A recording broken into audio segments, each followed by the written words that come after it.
My name is Chad Blakey. I'm the founder of a company called Lights Over Lapland. Lights Over Lapland is a tourism company with a heavy focus on Northern Lights in Abisko National Park, Sweden. I'm reporting live from my home office in Febuary, which is a small village in the forest in the middle of Sweden. We're currently here because we got stuck down south and we're not able to make it back up to Abisko, which is where we normally run the business from.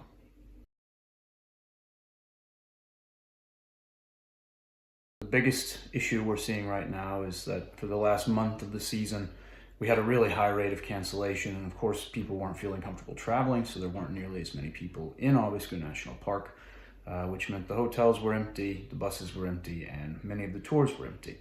Unfortunately, this meant that we had to cut our season a bit short, and to be frank, the entire tourism industry is struggling with this, but we're very confident and hopeful that things will bounce back and that people will feel safe traveling again once it's safe to do so.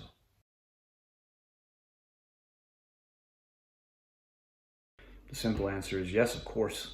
We're concerned about tourism. We're concerned about the health of the entire planet, to be frank. So there's a lot of uncertainty now. But I think the good thing about being in the tourism industry, and particularly in the Northern Lights tourism business, is that people are stuck at home. People are dreaming about things they can do. And I think that once the virus is under control and it's safe to go back outside, people are really going to want to get out of their houses and start traveling again. And the thing that I always find peace and comfort in, I guess, is the fact that the Northern Lights are a bucket list. And my suspicion is that after people see how fragile things are and how quickly life can change, they're probably going to want to do everything they can to start checking things off those bucket lists. And I've got a sneaking suspicion that Northern Lights travel will be the first thing to bounce back.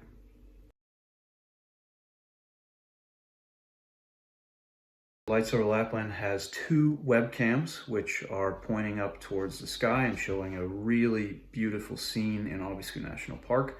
So while you may be stuck inside, you may not be able to go out and visit Lapland, you can absolutely go to our website and take a look at the webcams. 24 hours a day, there's something beautiful happening in Abisko that you can see. That's at lightsoverlapland.com. The other thing to say is, don't forget to check out our virtual Aurora tours. Put on your VR headset and come travel to Lapland with us virtually. If you're in Stockholm or if you're in a big city like New York, in theory, there's a large infrastructure for healthcare and that sort of thing. Whereas in Lapland, it's a very sparsely populated region, which is what makes it such an amazing place. So the nice thing for Lapland is, since there are so few people packed into small places, I think it's really got a great chance of avoiding the worst of the virus and coming out on top and being back to regular, normal, everyday life.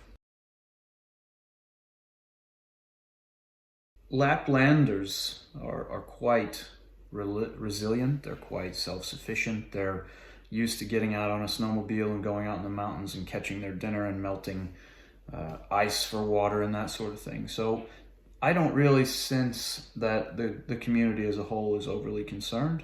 We're also a very sparsely populated region, so it's very easy to keep social distance. And one of the nice things about Scandinavia as a whole is we do tend to kind of give each other personal space and have large personal bubbles. I think the mood is relatively calm. The Swedish government has really tried to keep people from going into panic mode, and I think that's really standing out.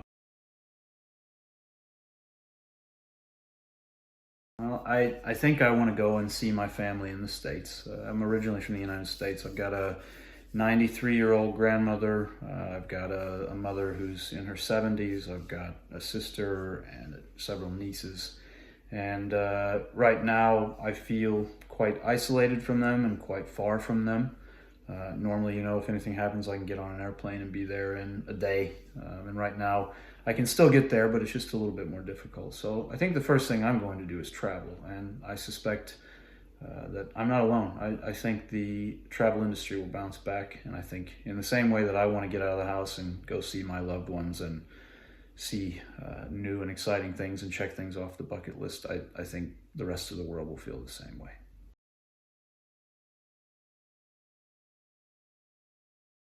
I think it's important that we all just don't lose hope. The sun will set tonight, the sun will rise tomorrow. The reality is we as a species and as a civilization will get through this.